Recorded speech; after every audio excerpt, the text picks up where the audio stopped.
Meus irmãos, hoje eu queria compartilhar algo com vocês que tem relação com a nossa jornada de vida. Eu não sei se você sabe, mas você está numa jornada, você está numa caminhada. E todos nós temos um destino final, todos nós temos esse ponto final da nossa história, da nossa vida. A gente sabe que o objetivo de Deus é restaurar todas as coisas, é retornar à origem. Qual que é a origem? Se você olha para a palavra, a origem bíblica é o Éden, onde existia um homem e uma mulher representando a humanidade, e Deus se relacionava com eles ali próximo, o mais próximo possível. Só que você sabe da história, sabe que as coisas não deram muito certo, e por causa disso, eu e você estamos nesse universo, nesse mundo, e com o nosso coração que foi alcançado pelo pecado. E a gente precisa do sacrifício de Jesus para que eu e você, a gente possa restaurar esse nosso relacionamento com Deus. Então o objetivo de Deus, toda a narrativa de Deus, toda a história de Deus sobre essa terra, sobre a nossa vida, é a busca para a gente retornar a essa origem. Jesus foi enviado, Ele morreu naquela cruz, Ele ressuscitou para que eu e você hoje a gente pudesse ter esse relacionamento com Deus de novo, com o Pai novamente. E o grande objetivo de Deus é colocar a gente nessa jornada para que a gente se pareça com Jesus. Então toda a nossa caminhada nessa terra, é claro que a gente tem as nossas obrigações, os nossos deveres, mas de uma forma geral, toda a nossa caminhada nessa terra é para a gente se parecer com Jesus. Nosso objetivo é ser igual a Jesus. Nossa grande meta é cada vez mais, a cada dia que passa eu me pareço mais com Jesus. Então esse é o nosso destino final, esse é o nosso objetivo. Quando a gente fala sobre algo que se chama glorificação, nós estamos falando sobre eu e você finalmente alcançarmos esse destino. Nosso destino final, o destino final da nossa existência é a glorificação. Por quê? Porque na glorificação, eu e você vamos ser 100% igual a Jesus. 100% do que a gente vai ser exatamente como Jesus é. Então, a glorificação é esse ponto final da nossa história, esse destino final da nossa jornada. Então, tudo que nós fazemos, nós estamos caminhando para esse fim. E você pode abrir em Romanos 8, 28, porque a gente vai entender o que é a glorificação. O que isso tem a ver com a gente, o que a palavra nos comunica sobre esse nosso destino final. Romanos 8, a partir do versículo 28, você pode abrir a sua Bíblia. Eu vou ler aqui na versão NVI. Paulo ele vai nos dizer o seguinte, capítulo 8, versículo 28. Sabemos que Deus age em todas as coisas para o bem daqueles que o amam, dos que foram chamados de acordo com o seu propósito. Paulo ele inicia esse versículo falando o seguinte: meus irmãos, nós sabemos, não é uma história que nos contaram, não é um mito que eu ouvi, não é uma história para criança dormir, uma fábula. Nós sabemos. Nós temos certeza absoluta, nós temos a convicção, não é algo que não existe, é de fato uma realidade, nós sabemos. Ele continua dizendo o quê? Que Deus age, Deus está agindo ativamente na história, Ele não te abandonou, Ele não está brincando com você, você não é uma peça de tabuleiro, Deus está agindo ativamente desde o início dos tempos até o final dos tempos, durante a eternidade, Deus está agindo e nós sabemos. Às vezes você olha para a sua vida e você pode pensar, não, mas Deus me abandonou, Deus não liga para mim, Deus não está nem aí, Deus deu corda no relógio e a gente só está vivendo essa existência. Não, Deus está agindo ativamente e nós temos a convicção disso. Deus está ativamente me alcançando. E ele continua dizendo, em todas as coisas para o bem daqueles que o amam. Então, sabe aquele dia terrível da sua existência, da sua história, que você não gosta de lembrar, que você nunca gosta de compartilhar com as pessoas, que você não gosta nem de pensar que ele existiu? Naquele dia, Deus estava agindo, Deus estava atuando, Deus estava intervindo. Às vezes você não estava vendo, mas nós sabemos que Deus está agindo. E Ele faz isso para o quê, gente? Para o bem. E aqui é muito importante a gente diferenciar do bem que Deus quer para o meu conforto, para o meu bem. Deus está agindo ativamente até nos dias maus para o bem, não para o meu bem. Vocês entendem a diferença? Não para que eu me sinta bem, não para que eu fique bem, mas para o bem. E aqui Paulo está falando do final da sua história, do final da sua jornada. Deus está ativamente agindo em todas as coisas, em todos os dias, seja bons ou seja dias ruins, para o bem, para que aquele dia final você se pareça mais com Jesus. Para aquele dia final você seja cada vez mais transformado. Então Deus está agindo porque Ele tem um propósito para que você se pareça à semelhança do Filho. E se Ele precisar fazer com que você passe por dias difíceis, Ele vai fazer, porque Ele sabe que existe um bem maior, que existe um final da história, para que você se pareça com Jesus. E Ele continua dizendo, daqueles que o amam, dos que foram chamados de acordo com o seu propósito. Então existe esse chamado de Deus para a gente viver esse caminho de propósito, que é se parecer com o Filho. Lembra que a gente está nessa jornada de se parecer com Jesus? E Ele vai usar de todas as coisas, de todos os dias, de todas as situações. Ele vai agir ativamente. Nós sabemos que Ele está fazendo isso para o bem do meu dia final, para o bem do final da minha jornada. E Ele continua no versículo 29, pois aquele que de antemão conheceu também os predestinou para serem conformes à imagem do seu Filho, a fim de que ele seja primogênito entre muitos irmãos. Quando a gente olha para esse versículo 29, as pessoas utilizam esse versículo para falar sobre predestinação. Deus sabia quem escolheria, ou Deus foi e escolheu os escolhidos. A questão aqui não é isso. A questão aqui que Paulo está focando é que Deus está agindo. Independente de como seja essa ação, de como seja a resposta do ser humano, o foco aqui é em Deus. A gente sempre acha que nós somos os protagonistas da história. Mas Deus é o protagonista da sua própria história. Não é sobre nós, é sobre a história dele. Então Deus está agindo. E aqueles que Ele alcança, independente de como seja esse alcançar de Deus, Ele tem um plano, Ele tem algo já preparado. Por isso que a palavra predestinou. Então tem um predestino. E Ele diz o que é? Ser conforme a imagem do Filho. Sabe qual é o seu destino final? Ser conforme a imagem do Filho, de Jesus.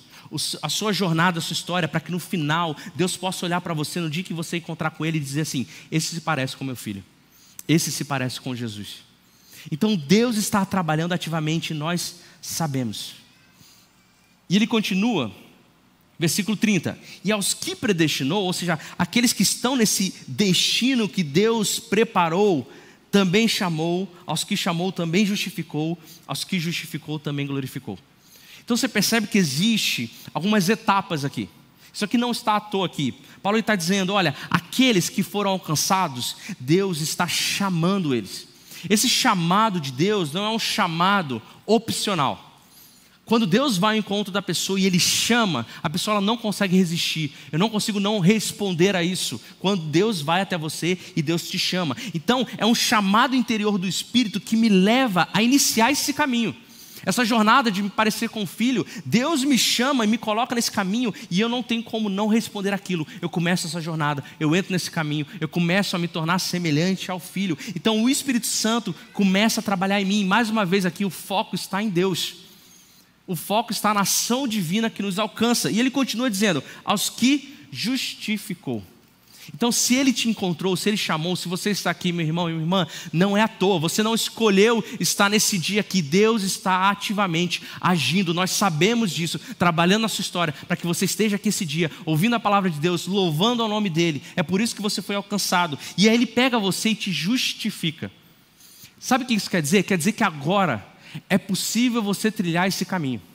Sabe esse caminho de se parecer com Jesus? Eu quero ser igual a Jesus. Antes era impossível eu trilhar esse caminho. Ele passava do meu lado. Não tinha nada que eu pudesse fazer para eu me encontrar, para me achegar a esse caminho. Mas Ele me chamou, me colocou nesse caminho. E por Ele ter me justificado, ou seja, agora eu me tornei alguém justo e santo por causa do que Jesus fez naquela cruz. Agora eu sou alguém que pode trilhar esse caminho.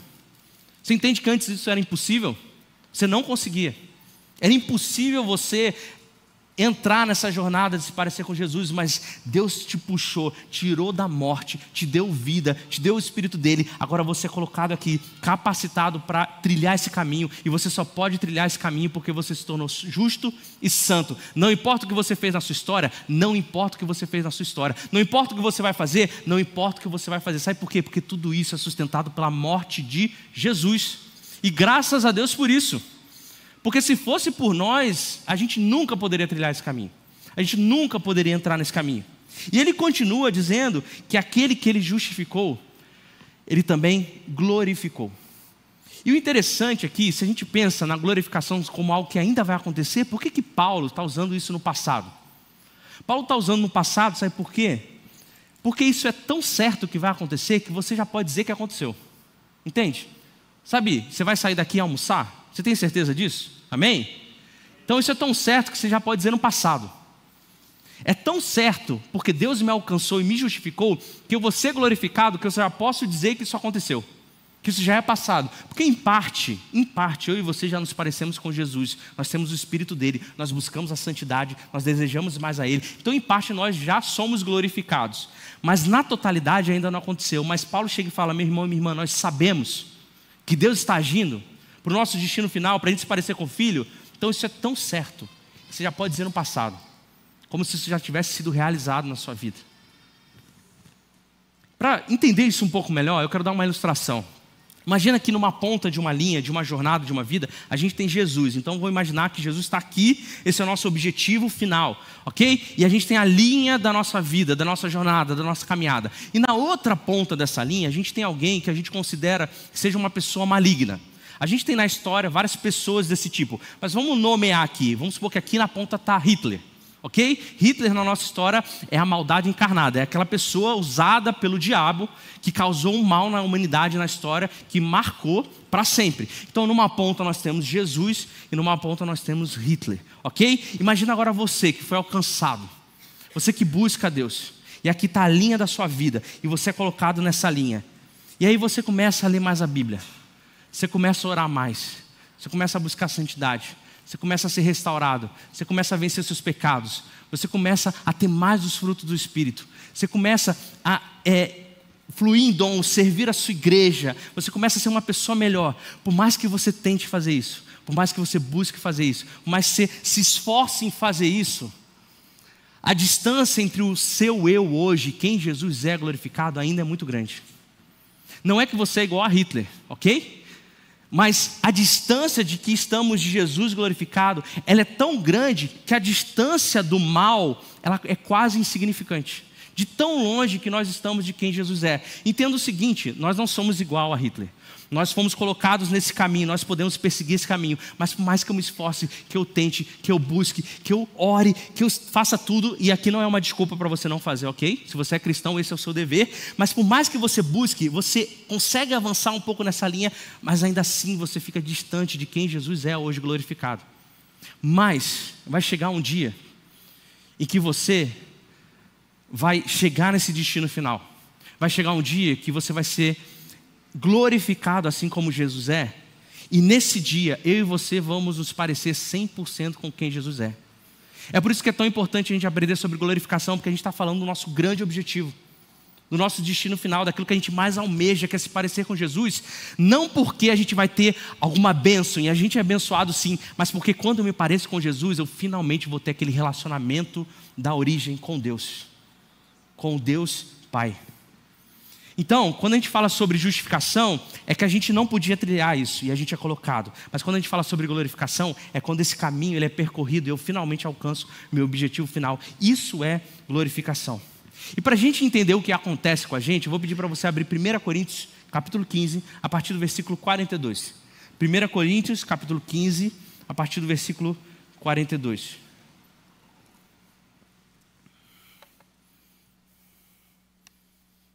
1 Coríntios, capítulo 15, versículo 42. Meus irmãos, eu posso ouvir um glória a Deus?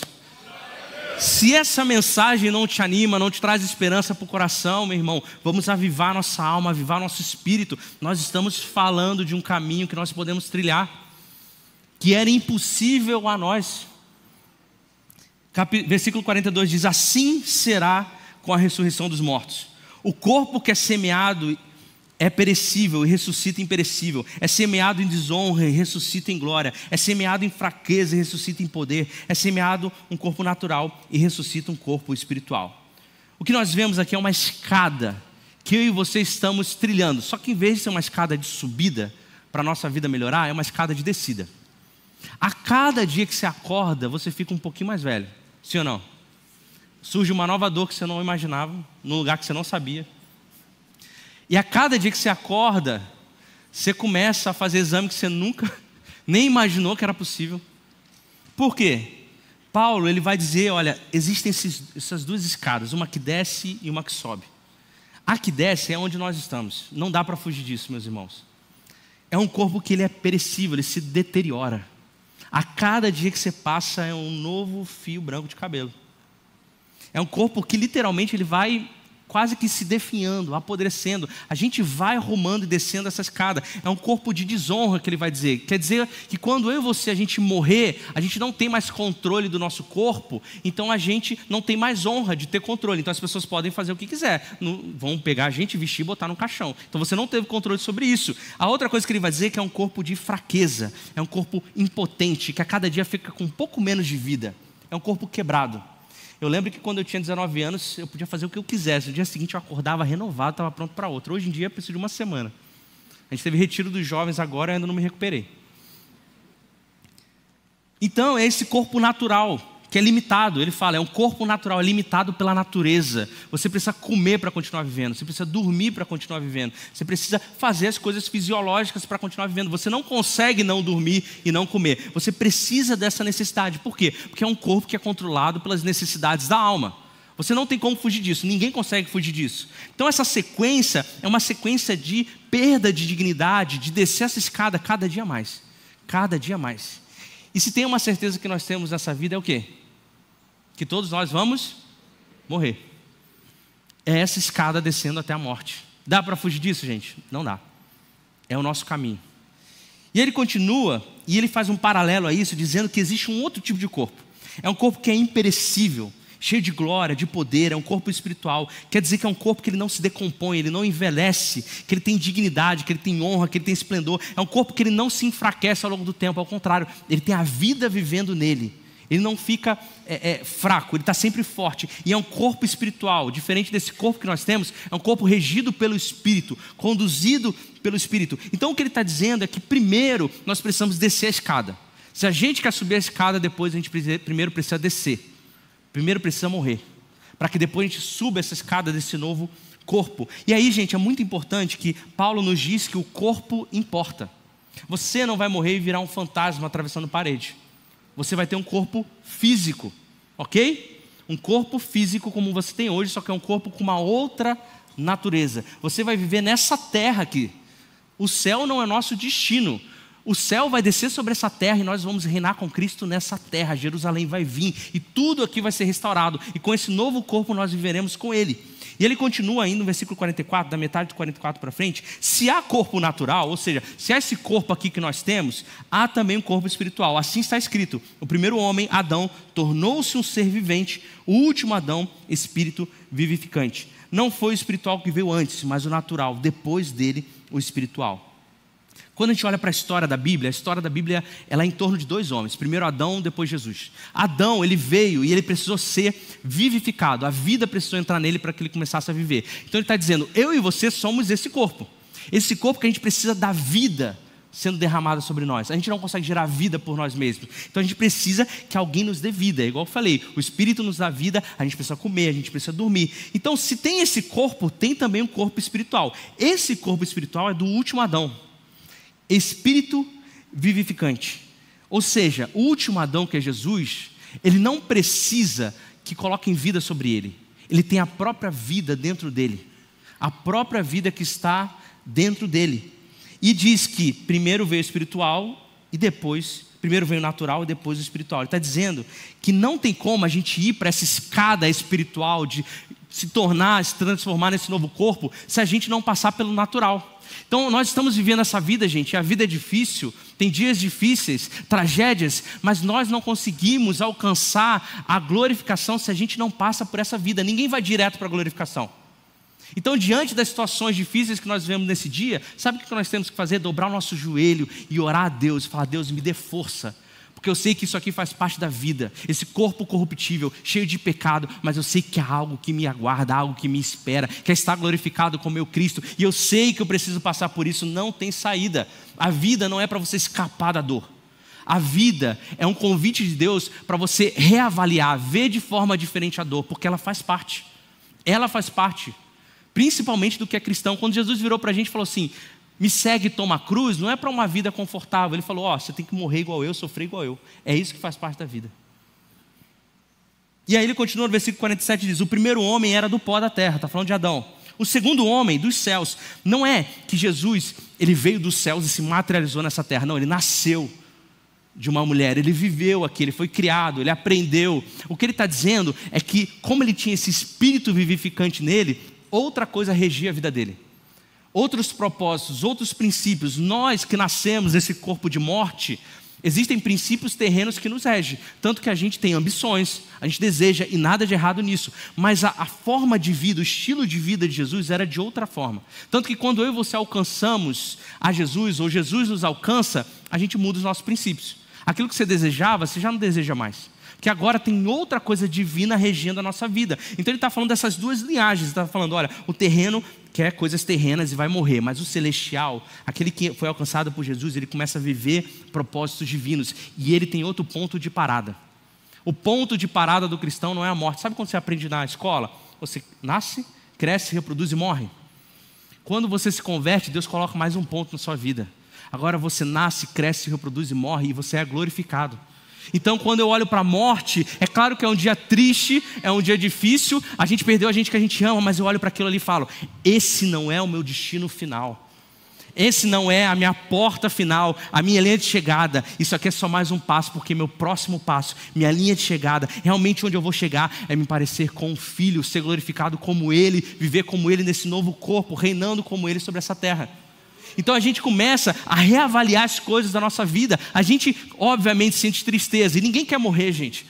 Mas a gente começa a olhar para a morte de forma diferente. Paulo vai dizer isso em Filipenses 2, ele fala o seguinte, meus irmãos, sabe o que eu queria? Eu queria morrer.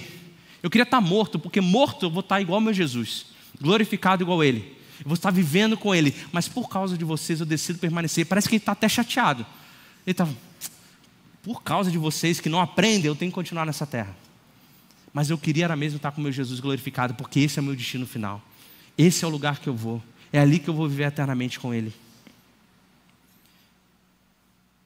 E ele continua dizendo no 48, os que são da terra são semelhantes ao homem terreno, e os que são dos céus ao homem celestial. Assim como tivemos a imagem do homem terreno, ou seja, assim como eu e você tivemos a imagem de Adão, a imagem desse corpo caído, desse corpo de fraqueza, olha o que ele diz, teremos também a imagem do homem celestial. Meus irmãos, não é que você vai fisicamente se parecer com Jesus, mas o que ele está dizendo, a imagem que ele traz nessa comunicação, nessa palavra aqui no original, é que um lençol vai vir sobre você e revestir a sua vida. E aí aquela natureza que você tinha, aquilo que conduzia a sua vida, que era algo terreno, vai mudar completamente. E aí você vai ter agora a imagem, uma nova natureza que vai reger o seu corpo, que é a mesma imagem de Jesus. A gente vai ser exatamente como Cristo é hoje, glorificado, sem se preocupar com o pecado, porque não vai ter mais pecado em nós. E a gente vai viver uma vida glorificada, com um novo corpo. Eu brinquei nos outros cultos que eu preguei, porque a minha oração é que para nesse corpo, pelo menos eu tenha um tanquinho. Eu falei com os jovens, porque desse aqui eu estou quase desistindo. Estou quase, pelo menos esse novo corpo que vai ser físico, pelo menos pode voltar mais, né? Mais no shape assim, né? Mas nós teremos esse corpo refletindo a mesma vida que está em Jesus, que é esse espírito vivificado, que não precisa de nada para que ele viva, vai estar em nós. Então nós não vamos precisar fazer as coisas que nós precisamos fazer para sobreviver e para viver nessa terra. Nós teremos um Espírito habitando em nós, mas não só habitando, mas controlando toda a nossa vida, nesse novo corpo. E aí no versículo 50 ele vai dizer, irmãos, eu lhes declaro que carne e sangue não podem herdar o reino de Deus, nem o que é perecível pode herdar o imperecível. Ele está dizendo o seguinte, olha meus irmãos, não adianta você querer ir já para o destino final, não dá. Não dá, você tem que passar por essa terra, pela dor da vida, por esse corpo perecível, para você alcançar o imperecível. Não é para buscar atalho, não é. Nós precisamos passar por isso aqui. Nós só podemos herdar o que é imperecível se eu viver nessa terra como alguém perecível. Então é para olhar para o meu corpo, gente, e não ficar reclamando sobre a vida, mas olhar para o meu corpo e falar, isso aqui aponta para algo maior. O meu corpo nessa terra comunica algo maior. Então eu olho para o meu corpo e falo, Deus, obrigado, porque esse corpo aqui perecível, ele está me comunicando e me lembrando que existe um corpo imperecível. Existe um corpo sem fraqueza, um corpo de vida, onde eu vou viver como meu Senhor Jesus glorificado. E ele continua, 51, eis que eu lhes digo um mistério. Agora Paulo vai falar um mistério, um segredo. Quando a gente ouve isso, a gente tem que prestar atenção. Nem todos dormiremos, mas todos seremos transformados num momento, num abrir e fechar dos olhos, ao som da última trombeta, pois a trombeta soará, os mortos ressuscitarão, incorruptíveis, e nós seremos transformados. Ele está dizendo o seguinte, olha, meus irmãos, nem todos vão morrer, sabe por quê? Porque vai que Jesus volta antes. Ele está dizendo dois caminhos que nós temos para alcançar o nosso destino final, ou a morte, ou Jesus volta antes. Eu não sei você, mas eu não quero morrer.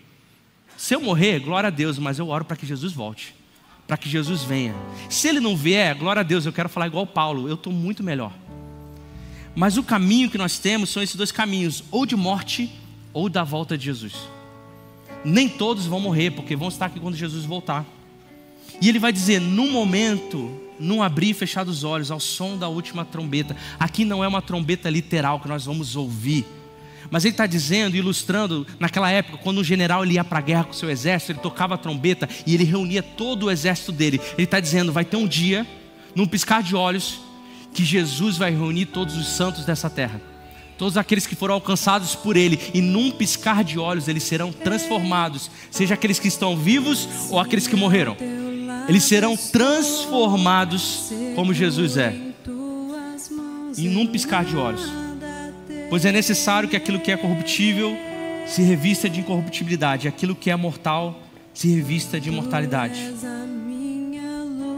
E no versículo 54 tem um pedaço mais poderoso desse capítulo. Presta atenção aqui. Quando, porém, o que é corruptível se revestir de incorruptibilidade, ou seja, naquele dia, quando eu e você seremos glorificados com Jesus, e o que é mortal de imortalidade, então se cumprirá a palavra que está escrito. Presta atenção, a morte foi destruída pela vitória. Algumas versões vão dizer que a morte foi afogada pela vitória. A morte foi destruída pela vitória. A morte não venceu a vitória. Olha que ironia, a morte morreu. A morte morreu. A vitória de Cristo naquela cruz venceu a morte não teve condição de lutar contra a vitória de Jesus naquela cruz. E aí Paulo, a partir do versículo 5, ele começa a zombar da morte. Sabe por quê, gente? A morte era aquilo que nos derrotava. A morte era o nosso destino final. A morte era o fim. Aí Paulo vira e fala, onde está a morte, a sua vitória? Você não era poderosa, você não era que ganhava de todo mundo, que vencia todos. Onde está a morte, o seu aguilhão, o seu ferrão, o seu instrumento de matar as nossas vidas? Cadê?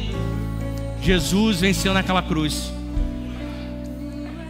E no versículo 56 ele diz, o aguilhão da morte é o pecado, e a força do pecado é a lei. Ele está dizendo o seguinte, olha, a lei, o Antigo Testamento, que tinha aquelas mais de 600 leis, as pessoas liam aquelas leis e falavam assim, Deus, eu não consigo viver isso. Eu não consigo viver isso aqui. A lei era um lembrete para mim e para você, a nossa incapacidade de nos salvar. A possibilidade de salvação, que era cumprir a lei, era impossível. A gente não tinha como. Então a lei estava ali como esse poder que nos lembrava que a morte venceu. Que a morte venceu, mas eu quero que você leia o versículo 57, que diz o seguinte, mas a graça de Deus.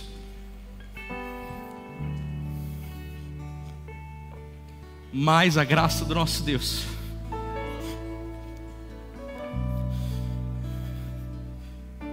Em algumas versões estão dizendo, nós agradecemos a Deus, que é a mesma coisa, mas a graça de Deus, a vitória tinha ganhado, meus irmãos, mas a graça de Deus. O que a graça de Deus nos faz? Ele continua, que nos dá a vitória, essa vitória que acabou com a morte. Deus compartilha ela com a gente, por causa de quê? Por meio do nosso Senhor Jesus Cristo. Paulo ele utiliza Jesus e Cristo na mesma frase, que ele está dizendo, olha, aquele homem Jesus que viveu nessa terra, que teve os seus dias maus nessa terra, que viveu esse corpo corruptível, porque ele morreu, não por causa do pecado, mas porque ele tinha esse corpo natural, mas também ele era o Cristo, o ungido, o Messias, que veio dos céus sobre essa terra e foi glorificado. Esse Senhor Jesus Cristo morreu naquela cruz, e por causa dessa morte, a graça de Deus nos alcançou, e Ele compartilhou dessa vitória com a gente.